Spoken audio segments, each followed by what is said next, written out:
Hello বন্ধুরা, good morning. Welcome back to our channel PRV lifestyle চ্যানেলে তোমাদের অনেক স্বাগত। আমার আন্তরিক ভালোবাসা, অভিনন্দন। তো কেমন আছো বন্ধুরা? আশা করি তোমরা অনেক ভালো আছো, সুস্থ আছো। আর তোমাদের ভালোবাসাতে আমি অনেক ভালো আছি, সুস্থ আছি। তো আজকে আমি নিজের হাতে বিরিয়ানি মশলা করে বিরিয়ানি রান্না করব, সেটা শেয়ার করব। তো তোমরা পুরো ব্লগসটা দেখতে থাকো, আশা করি তোমাদের ভালো লাগবে। তো যদি ভালো লেগে থাকে তাহলে লাইক, শেয়ার, কমেন্টস করে সাবস্ক্রাইব করে পাশে থেকো। প্লিজ প্লিজ পুরো ভিডিওটা দেখতে থাকো, আশা করি তোমাদের ভালো লাগবে। স্টেপ বাই স্টেপ তোমাদের সঙ্গে শেয়ার করব, দেখতে থাকো। তো বন্ধুরা দেখো, এখানে আমি আগে থেকেই প্লেটটা রেডি করে রেখে দিয়েছি। তো এখানে নিয়েছি শাহজিরে, শাহমরিচ, ধনিয়া, তারপরে 4টে শুকনো লঙ্কা, ছোটো এলাচ, জায়ফল, জয়িত্রী, স্টার বলে সেটাকে নিয়েছি। সব কিছু নিয়েছি, আর যা যা লাগে, লবঙ্গ কিছুটা আমি মানে রোস্ট করবো ওই জন্য নিয়েছি, আর কিছুটা ভাজা মানে ভাতে দেওয়ার জন্য আমি নিয়েছি। তা এখন মশলাটাকে আমি এখন রোস্ট করে নেব, হালকা করে জাস্ট একটু গরম করে নেব। খেয়াল রাখতে হবে যেন মশলাটা পুড়ে না যায়। মোটামুটি 8 থেকে 10 সেকেন্ড মতন ভাজলেই আমার মশলাটা রেডি হয়ে যাবে। বন্ধুরা, মশলাটা যদি ঠিকঠাক পারফেক্ট হয়, আমার মনে হয় বিরিয়ানিটা অনেক টেস্টফুল হয়। মশলার জন্যেই তো বিরিয়ানিটা, না? এই মশলাটা যদি পারফেক্ট বাড়িতে তৈরি করা যায়, আমার মনে হয় যে খেতে খুব সুন্দর হয় আর কি। আর আমি যখনই করি তখনই আমি এই বাড়িতেই মশলাটা তৈরি করে নিই। দোকানে কেনা মশলা থেকে যত ব্র্যান্ডেড কোম্পানি হোক না কেন, সেটা যদি বাড়িতে আমরা সব মশলাগুলো কিনে এনে বাড়িতে এরকম ফ্রাই করে একটু গরম করে তারপরে যদি আমরা গুঁড়ো করে নেই, মিক্সিতে হোক বা শিলবাটাতে হোক, তাহলে কিন্তু জিনিসটা ভালো হবে। আর আমি একসঙ্গে সব মশলাগুলো দিলাম না, কোনোটা হচ্ছে বেশি মানে ভাজা হয়ে যাবে আর বেশি মানে পুড়ে যাবে। ওই জন্য সব মশলা তো একরকম না, কোনোটা আগে হয় কোনোটা পরে হয়। ওই জন্য আমি আগে মানে মোটা মোটা যে মশলাগুলো, সেই মশলাগুলো আগে একটুখানি ভেজে নিলাম। আর জিরেটা তো বেশি সময় লাগেই না, জিরে, ধনে আর শাহজিরাটা আমি সবার লাস্টে একটুখানি ভেজে নিচ্ছি আর কি। ব্যাস 2 থেকে 4 বার নাড়া দিলেই হয়ে যাবে। কড়াটা তো গরম আছে, আগের থেকে এই মশলাগুলো আমি ভেজে নিয়েছি। এই যে পুরো মশলাটা আমার মানে ফ্রাই করা কমপ্লিট হয়ে গেছে, তো দেখতেই পাচ্ছ। তো চলে আসলাম শিলবাটাতে। আমার তো বন্ধুরা মিক্সি নেই, ওই জন্য আমি শিলবাটাতেই সব কিছু করি। তো আমার বেশ ভালোই লাগে শিলবাটাতে মানে মশলা করতে। তো এইভাবেই আমি করে নেব। তো তোমরা দেখতে থাকো, আর ভিডিওটা কিন্তু স্কিপ করো না, তাহলে অনেক কিছুই মিস করে যাবে। আমি কিভাবে ঘরোয়া পদ্ধতিতে বিরিয়ানি বানাই সেটাই তোমাদের সঙ্গে শেয়ার করব। একটুখানি পরিশ্রম করলেই কিন্তু কী বলবো, মানে টেস্টটা ভালো পাওয়া যায় আশা করি। এটা আমি নিজেও দেখেছি। আমি দোকান থেকে কিনে এনেও মশলা কিনে এনেও মানে বাড়িতে দেখেছি ট্রাই করে, আর বাড়িতে মশলা তৈরি করে সেটাও আমি ট্রাই করে দেখেছি। কিন্তু বাড়িতে মশলা করে করলে সেটাই ভালো, আরও টেস্টফুল হয় আর কি, আমি দেখেছি। ওই জন্য আমি এখন আর মানে কেনা মশলা মানে সানরাইজ হোক যে কোনো মানে মশলা বড় বড় কোম্পানি যাই না হোক না কেন, আমি সেটাকে আমি কিনি না। এরকম বাড়িতেই আমি যখন করি তখন আমি এরকম শিলবাটাতে গুঁড়ো করে নিই, রোস্ট করে নিই। এমনকি আর কাজ বলো, এটা সেরকম কোনো কষ্টের কাজ নেই, একটুখানি করে নিতে পারলেই হয়ে যাবে ভালো টেস্টফুল বিরিয়ানি, এটাই বলবো। তো দেখো, আমি আগে একটুখানি মানে গুঁড়ো করে নিয়েছি, যেটা আস্তে আস্তে থাকে। তো একটুখানি চেলে নিচ্ছি, নিয়ে এটাকে আমি ফেলবো না, এর মধ্যে যেটুকুনি পড়ে সেটুকুনি নিয়ে নেব, আর বাদ বাকিগুলো আমি আবারও গুঁড়ো করে নেব। দেখো কত সুন্দর মিহি একটা মশলা তৈরি হয়ে গেল। কিন্তু মিক্সিতে হলে খুব তাড়াতাড়ি হয়ে যায়, শিলবাটাতে একটু দেরি হয় এটাই। তো আমি এইভাবে হাতেই তৈরি করি সব কিছু।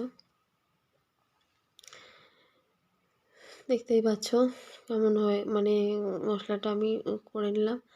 এইটুখানি মশলা হচ্ছে, একবারের জন্য এইটুখানি মশলাই আমার অনেক, আর এর থেকে তো এখন অনেকটাই বেরোবে। তো আবারও আমি গুঁড়ো করে নিলাম মিহি করে। তো এই মশলা না, বিরিয়ানি মশলা বন্ধুরা মানে ভালোই, মানে প্রচুর দাম আর কি, একটুও নষ্ট করা যায় না। সব মানে আনকমন মশলাগুলো প্রচুর দাম আর কি বলবো। আমি নিজে হাতে বাজার করি তো তাই জানি, কোনো কিছু ফেলি না, আমার খুব মায়া লাগে আর কি। তো দেখো আমি ওইগুলো বিরিয়ানি মশলাটা আমি তৈরি করে নিলাম। এখন চিকেনের মধ্যে যে মশলাটা যাবে সেটাই আমি তৈরি করে নিচ্ছি এখন। দেখতেই পাচ্ছ এখন মানে শিল নিয়ে যুদ্ধ চলছে আমার। তো বেটে নিলাম আমি জিরে মরিচ। তো এবারে আমি একটুখানি রসুন থেঁতো করে নেব, মানে রসুন বেটে নেব। তো এখন শিলের ওপর রসুনগুলো আমি নিয়ে নিচ্ছি, এটাকে এখন থেঁতো করব, করে বেটে নেব। তো রসুনগুলো বাটা হয়ে গেলে তারপরে আদা দিয়ে দেবো, আদা রসুন একসঙ্গে পেস্ট করে নেব, নিয়ে তারপরে কী কী মশলা করি তোমরা সেটা দেখতে থাকো, তাহলে বুঝতে পারবে। দেখতে থাকো আর সঙ্গে থাকো, আর আমার ভিডিওটাতে বন্ধুরা একটা লাইক দিতে কিন্তু ভুলো না। আর শেষ পর্যন্ত ভিডিওটা দেখো, আশা করি অনেক ভালো লাগবে তোমাদের।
তো বন্ধুরা আমার মশলা করা রেডি হয়ে গেছে, টোটাল মশলা করে কমপ্লিট করে নিয়েছি। আর এখানে ব্রেস্তা ভাজার জন্য পেঁয়াজ কুচানো, আর তারপরে চিকেন রেডি করার জন্য এখানে পেঁয়াজ আর রসুন আমি থেঁতো করে, মানে রসুনটা থেঁতো করে নিয়েছি। আর এখানে এখন আমি আলুটা ভেজে নেব আগে। আমি আলুটা আগে থাকতে সিদ্ধ করে নিয়েছি, একটুখানি কালার ফুড দিয়ে সিদ্ধ করে নিয়েছি, নিয়ে তারপরে এখন আলুটা ভেজে নিচ্ছি।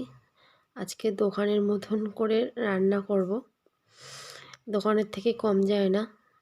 তো দেখো এখন এই ব্রেস্তাটা ভাজার জন্য আমি পেঁয়াজটা একটু ছাড়িয়ে নিচ্ছি যাতে তাড়াতাড়ি হয় আর কি। তো এখন পেঁয়াজটা একটু সাইডে রেখে দিলাম। এখন আলুটা একটুখানি উল্টে পাল্টে ভেজে নেব। তো এখন আমার আলুগুলো মোটামুটি ভাজা হয়ে গেছে, এখন আমি আলুগুলো তুলে নিচ্ছি। তো দেখো আমার আলুগুলো তোলা হয়ে গেল, আর এদিকে ব্রেস্তা ভাজার জন্য আমি পেঁয়াজটা কড়াইতে তুলে দিলাম। তো এখন এই ব্রেস্তাগুলো ভাজা হলেই আমার অনেকটা কাজ এগিয়ে যাবে। তো বন্ধুরা ব্রেস্তাটা আমার ভাজা হয়ে গেছে। এখন আমি ভাতটা রেডি করার জন্য কি করছি দেখো। একটুখানি লবণ নিয়ে নিলাম, ছোটো এলাচ, দারচিনি, লবঙ্গ, জয়িত্রী নিয়ে নিলাম। নিয়ে এখন জলটা গরম হওয়ার অপেক্ষা। তো আমার জলটা গরম হয়ে গেছে। তো এর মধ্যে কি আরও দিয়ে দিই দেখো। একটুখানি ঘি দিয়ে দিলাম, একটুখানি সাদা তেল দিয়ে দিলাম, যাতে ভাতটা না জড়ায় আর কি। আর চালটা আমি 1 ঘন্টা ভিজিয়ে রেখে দিয়েছি। বন্ধুরা, আমাদের বাড়িতে সবাই বিরিয়ানি খেতে এত ভালোবাসে, আমার অতটা পছন্দ লাগে না। সবাই বলতে আমার ছেলে মেয়ের জন্যই আমি একটু ঘন ঘন করি।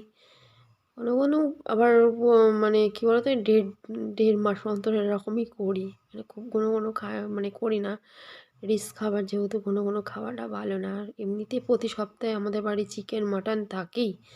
রবিবার মানে আমাদের বাড়ি চিকেন থাকবে না মাটন থাকবে, যে কোনো একটা কিছু থাকবেই, একদম মাস্ট।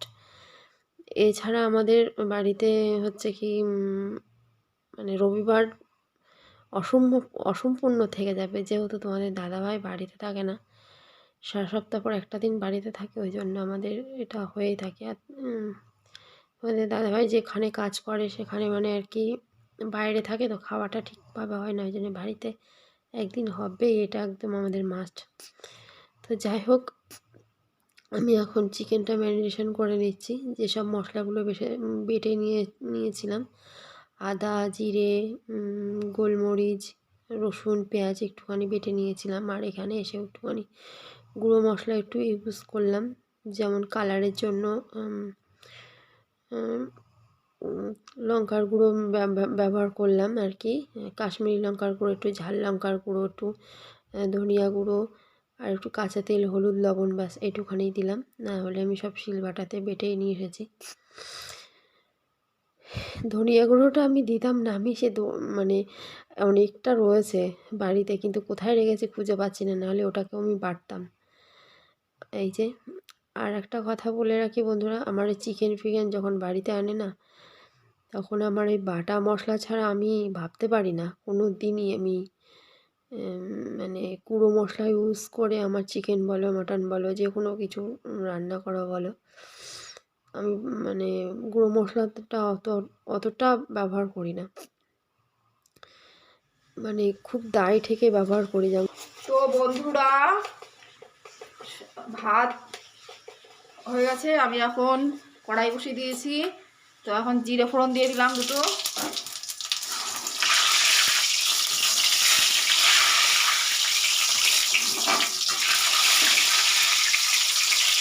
এখন আছে পেঁয়াজ, রসুন, এটা তেলের উপরে দিয়ে দিলাম। আর কিছুই দেবো না এতে, সিম্পল যেমন মাংস রান্না করে ওরকমই আমি রান্না করে নেব।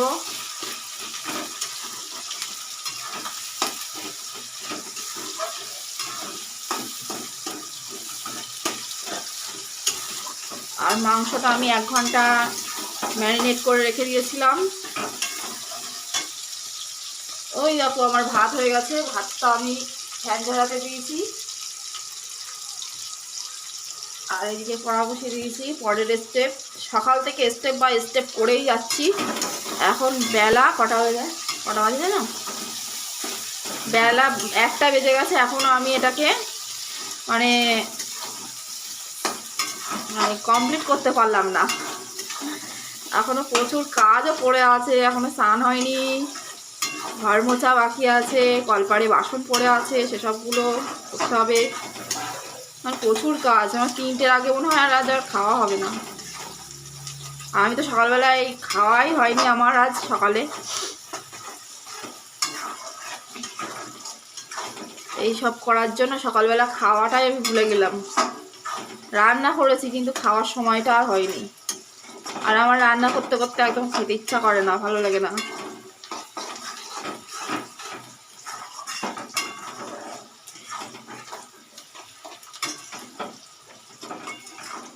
তো এটা এখন একটুখানি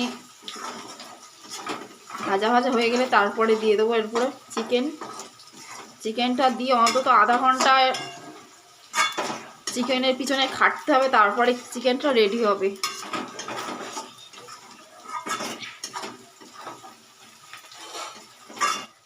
তো দেখো আমার পেঁয়াজ রসুন পুরো লাল লাল হয়ে গেছে, মানে ভাজা কমপ্লিট। আমি এখন চিকেনটার মধ্যে ঢেলে দেবো।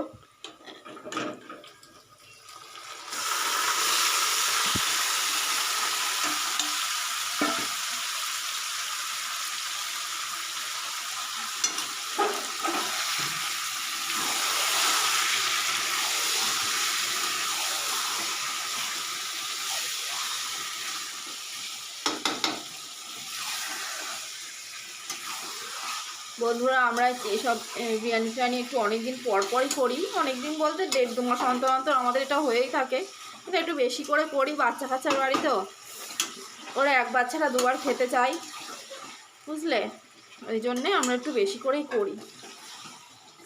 তারপর আমার শ্বশুরমশাই আছে, সবাই একা তো খাই না, সবাইকে দিয়েই খাই আমরা।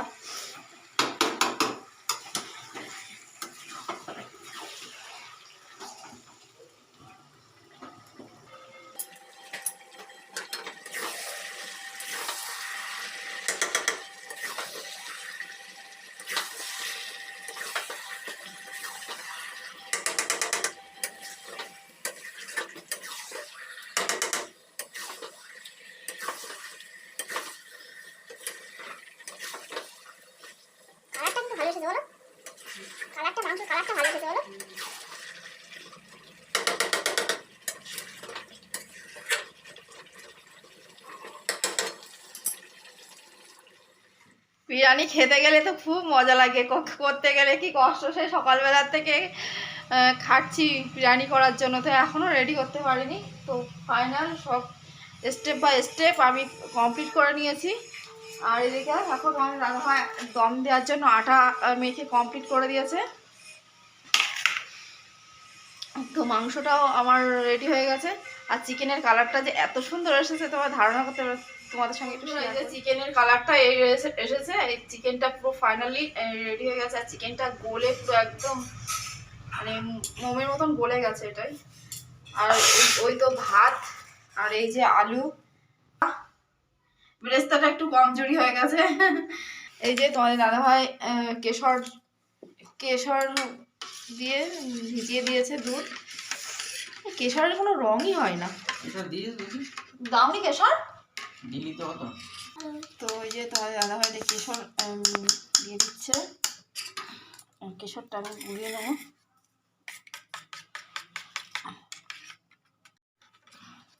কেশরের কালার হয় না কেন? যা হয় তাই ভালো। থাক, এখন এতে আমি স্টেপ বাই স্টেপ এতে মিঠা আতর, গোলাপ জল, কেওড়া জল এতে আমি একসঙ্গে মিশিয়ে নেব। তো দাও এগুলো।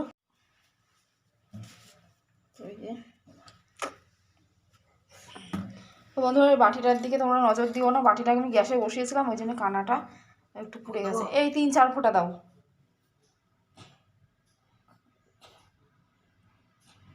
আর 1 ফোঁটা দাও। 5 ফোঁটা দিছি। ঠিক আছে। আর এইটা দাও 1 চামচ, আর এইটা দাও গোলাপ জল দাও 1 চামচ, আর মিঠা আতর দাও 1 চামচ।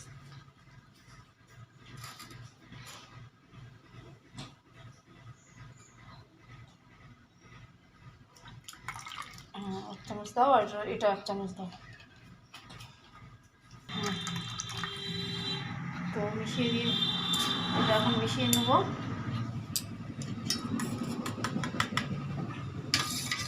মিশিয়ে নিলাম, ঠিক আছে। তো এখন স্টেপ বাই স্টেপ আমি করব, তোমরা দেখতে থাকো। তো বন্ধুরা, যেটা আমি বলতে বলতে থেমে গেলাম, গুঁড়ো মশলার কথাটা। তো আমার যেদিন শরীর খারাপ থাকে বা রান্না করতে ইচ্ছা করে না, সুবিধা অসুবিধা হলে তখনই আমি এই গুঁড়ো মশলাটা ইউজ করি। না হলে আমি কিন্তু বাটা মশলাতেই আমি মানে বেশি রান্না করি, আর বাটা মশলাটা আমার কাছে ভালো লাগে। এটাই হচ্ছে ব্যাপার।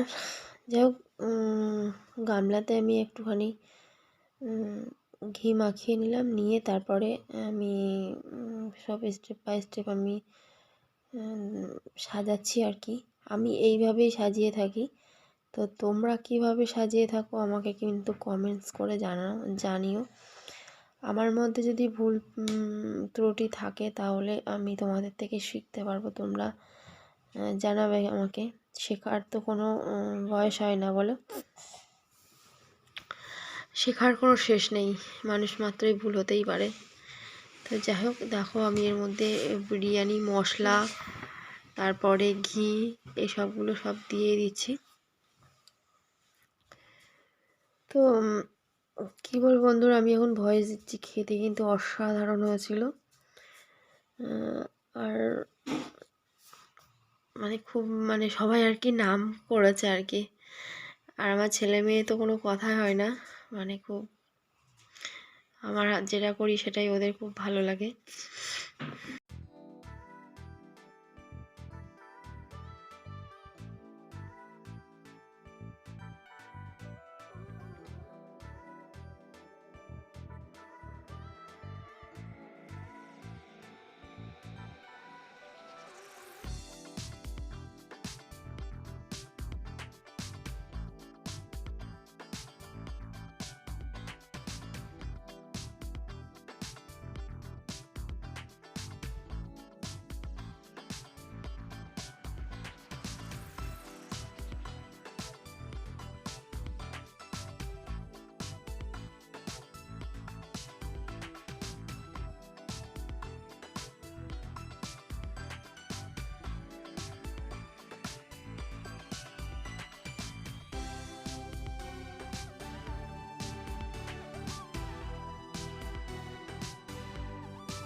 তো বন্ধুরা, এতটা পরিমাণে সবার খিদে পেয়ে গেছে, এখন অনেকটা বেলা হয়ে গেছে, 3টে বেজে গেছে জানো তো। তো দমে দিয়েছি, সেটা তোমাদের সঙ্গে আর শেয়ার করলাম না, বাচ্চাদের খিদে পেয়ে গেছে। আর আমিও তাড়াতাড়ি করে স্নান করে এসে সবাইকে পরিবেশন করার জন্য নিয়ে বসে পড়েছি। পুরো ধোয়া উঠছে, গ্যাসে মোটামুটি খারাপ হয়নি, ভালোই হচ্ছে বলো। তো এটাকে আমি এখন কাটবো। কি সুন্দর দোকানে বিরিয়ানি কাটে। কি গরম রে বাবা, আমার কাপড় নেওয়া হয়নি, দেখতে পাচ্ছ। এই যে এখন দোকানের মতন আলু, একদম ঝুরঝুরে রাইস, দেখো একদম ঝুরঝুরে রাইস। এটাকে এখন সবাই এখন আমার অর্পণকে আগে দিয়ে দেবো কলার পাতায়। আজকে বাবা খুশি, কতটা খুশি। ও কি গরম।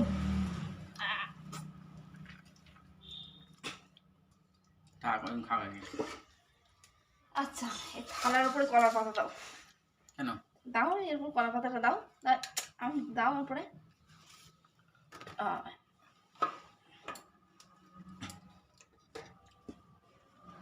ছেড়ে দে বাবা, ছেড়ে দে বাবা, ছেড়ে দে।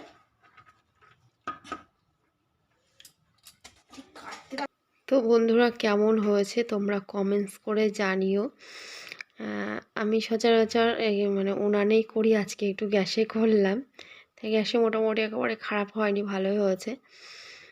তো তোমাদের যদি ভালো লেগে থাকে, আমার রান্না যদি তোমাদের ভালো লেগে থাকে, কমেন্টস করে জানিও। তো বন্ধুরা, খাওয়া দাওয়া কমপ্লিট করে নিয়েছি অনেক সময় আগে। তখন খেয়েছি 3:30 বাজে, তখন আমি খেয়েছি। সকাল থেকে বিরিয়ানির পিছনে অনেক পরিশ্রম করেছি আজকে। তো যাই হোক, খাওয়া দাওয়া করে একটুখানি শুয়েছিলাম। তো এখন একটু শাড়ি পরে নিয়েছি, নিয়ে যাচ্ছি একটু তোমাদের দাদাভাইয়ের সঙ্গে একটু ঘুরতে, একটু বাজারের দিকে যাব, কিছু কেনাকাটা মানে করবো আর কি, সবজি বাজার টাজারগুলো সবগুলো করব। তো বন্ধুরা, আজকে নিজে হাতে মশলা করে পরিশ্রম করে রান্না করলাম। তোমাদের কেমন লাগলো তোমরা কমেন্ট বক্সে জানিও। যদি তোমাদের ভালো লেগে থাকে একটা লাইক দিও, আর কি বলবো, চ্যানেলটাকে সাবস্ক্রাইব করে পাশে থেকো আমার নিত্য নতুন ব্লগসগুলো পাওয়ার জন্য। তো চলো ফিরে আসছি নেক্সট ব্লগে, তোমরা ভালো থেকো, সুস্থ থেকো। আজকের মতন ব্লগসটা এই পর্যন্তই। টাটা।